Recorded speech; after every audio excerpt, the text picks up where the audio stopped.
महज कुछ घंटे खत्म होगा लंबा इंतजार। 54 साल बाद फिर वो घड़ी जब कांप रहा पाकिस्तान। देश जंग के मुहाने पर है और इस बार भारत पूरी तरह से तैयार है।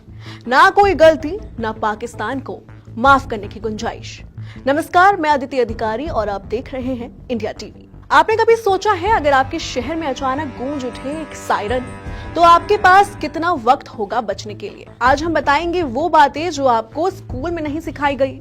कैसे बचे हवाई हमले से, कैसे समझे इस सायरन की भाषा, क्योंकि अब खतरा सिर्फ सरहद तक ही सीमित नहीं है। भारत पाकिस्तान के बीच बढ़ते तनाव को देखते हुए केंद्र सरकार ने सुरक्षा तैयारियों को और तेज कर दिया है। गृह मंत्रालय ने सभी राज्यों को निर्देश जारी किए हैं कि वो सिविल डिफेंस की तैयारी करें। 7 मई को एक मॉक ड्रिल का आयोजन किया जाएगा जिसमें एयर रेड वार्निंग सायरन भी बजाया जाएगा। ड्रिल का उद्देश्य आम नागरिकों को ये सिखाना है कि अगर युद्ध जैसी स्थिति बनती है या हवाई हमला होता है तो किस तरह से जान बचाई जाए। चलिए आपको पहले ये बताते हैं कि आखिर 7 मई को क्या क्या हो सकता है। देश में 7 मई को मॉक ड्रिल होगी। सायरन से हवाई हमले की चेतावनी, नागरिकों को सुरक्षा के लिए ट्रेनिंग, ड्रिल के दौरान ब्लैकआउट होगा, लोगों को बचाकर सुरक्षित स्थान तक पहुंचाने की ट्रेनिंग। आपको बता दें कि युद्ध के समय जब युद्ध का सायरन बजता है तो उसके भी कई मायने होते हैं। जैसे हवाई हमले की वार्निंग के लिए सायरन बजाया जाता है।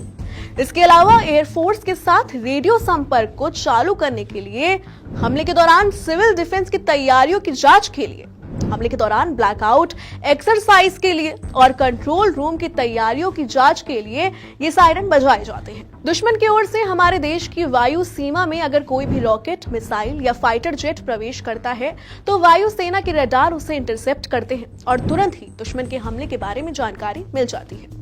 दुश्मन देश द्वारा दागी गई मिसाइल, लॉक और उनकी रफ्तार की दिशा को देखते हुए वायुसेना की ओर से हमले के संभावित इलाके में अलर्ट भेजा जाता है। हमले की संभावित जगह पर कुछ सेकंड पहले ही एयर रेड सायरन बजता है और लोगों को छुपने के लिए कुछ समय मिल जाता है। अगर युद्ध का सायरन आपके शहर में भी बजता है तो क्या करना चाहिए? युद्ध की स्थिति में दुश्मन जब बड़े शहरों को निशाना बनाता है या हवाई हमला करता है तो हमारे पास बचने के लिए कई इंफ्रास्ट्रक्चर मौजूद है, जहां एयर रेड सायरन सुनते ही लोग बचाव के लिए भाग सकते हैं।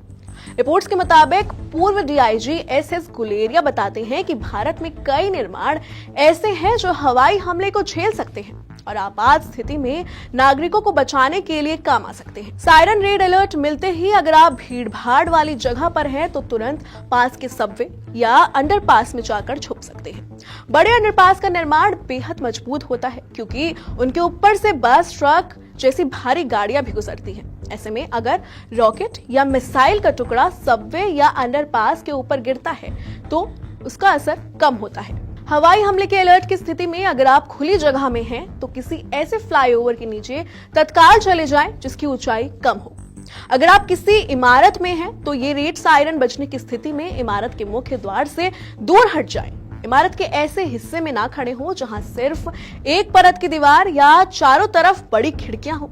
इमारत के उस हिस्से में चले जाएं या फिर ऐसे किसी कमरे में चले जाएं जिसकी दीवारों के बाहर भी परत हो। जंग के दौरान या यूं कहें ऐसे हालात के दौरान आपको जागरूक रहना बहुत ज्यादा जरूरी है और बिल्कुल भी पैनिक ना हो।